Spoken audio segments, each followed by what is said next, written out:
नमस्कार, मैं अभिषेक कौशिक और आप देख रहे हैं भारत रियल 24 और मैं बात करूंगा नेपाल के उस तबाही की जो इतनी जान माल की क्षति हुई है। उस तबाही में मनुष्य जानवर भी बच नहीं पाए हैं इस तबाही से। और इतनी भीषण तबाही आप एक आपदा देखे होंगे जब केदारनाथ में आया था, और दूसरी आपदा आपके सामने नेपाल में देखने को मिला है। जब केदारनाथ में आया था तो ऐसे ही भीषण तबाही हुई थी, इलाका जलमग्न हो गए थे, मकान ताश के पत्तों की तरह बिखर गया था।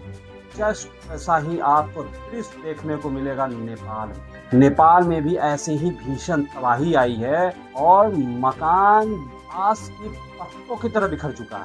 यहाँ तक कि नदी के ऊपर से चलने के लिए जो पुल बनता है ना, पुल भी ताश के पत्तों की तरह बिखर गया।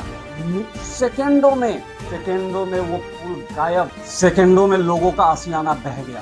आप अंदाजा नहीं लगाएंगे, अब आप अंदाजा लगा भी नहीं सकते। भीषण तबाही में जान माल का नुकसान हुआ है नेपाल को, और भारत नेपाल की मदद करने के लिए हाथ आगे बढ़ाया है। लेकिन ये तबाही नेपाल के इतिहास में एक काला दिन दर्ज होगा। इसमें विदेशी सैलानी भी डूब चुके हैं, मर चुके हैं, भारतीय भी थे उसमें। किसी को बचने का मौका नहीं मिला इस तबाही से। उसके बाद ये तबाही ऐसी ही नहीं है, जब ये तबाही मैदानी क्षेत्र में आएंगे तो मैदानी क्षेत्र भी जो है ना इसके चपेट में आएंगे। जैसे कि भारत का कुछ हिस्सा है, बिहार और यूपी का, लखीमपुर हो गया यूपी में, कुशीनगर हो गया, ये सारे इलाके जो हैं ये नेपाल के आसपास आते हैं।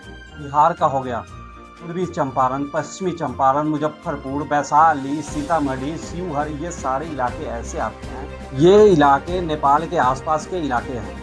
बाढ़ का खतरा इन जिलों पे बहुत ज़्यादा बढ़ गया। लोगों को यहाँ तक कि बचने के लिए प्रशासन पहले ही सलाह दे रहे हैं जो आप सुरक्षित स्थान पे चले जाएं। और मैं भी उन लोगों से कहना चाह रहा हूँ, आप लोग सुरक्षित स्थान पर चले जाएं।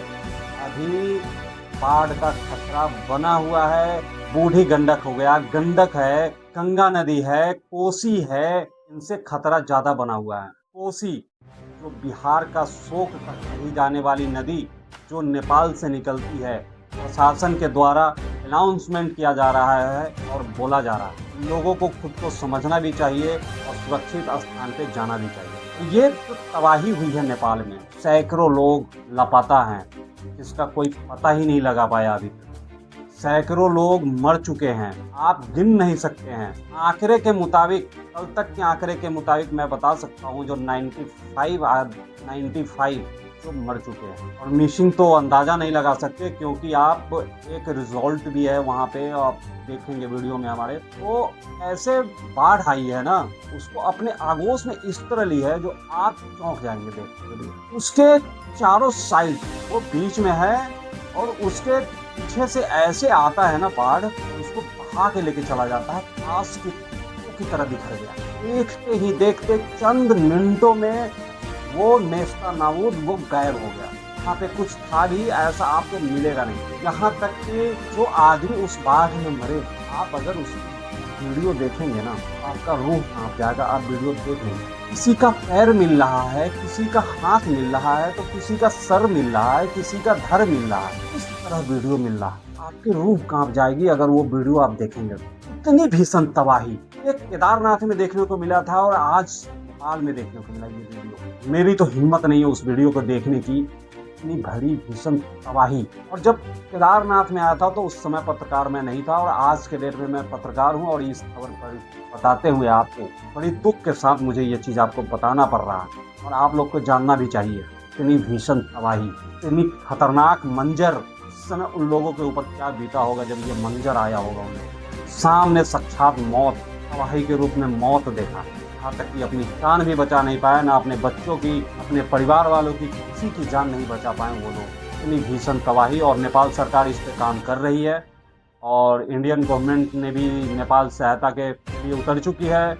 और कल रात में प्रधानमंत्री नरेंद्र मोदी और नेपाल के पीएम बलेन्द्र शाह से बातचीत हुई है। मोदी जी ने उनको कहा है कि हर संभव मदद की जाएगी भारत के द्वारा। भारत की परियोजना एक वहाँ पे चालू थी, वो भी परियोजना खत्म हो गई इंडिया की। करोड़ों रुपए की क्षति, 13,000 करोड़ के ऊपर की वो परियोजना। जो नुकसान हुआ है इंडियन गवर्नमेंट, और ये भीषण तबाही तिब्बत के कुछ इलाके से होते हुए, नेपाल के इलाके से होते हुए, और इतनी भीषण तबाही आज तक मैं अपने लाइफ में नहीं देखा था जो ये तबाही हुई। भगवान उन आत्मा को शांति दे जो इस तबाही में अपनी जान गंवाए, और उनके परिवारजनों को भी शांति दे। जय हिंद, जय भारत।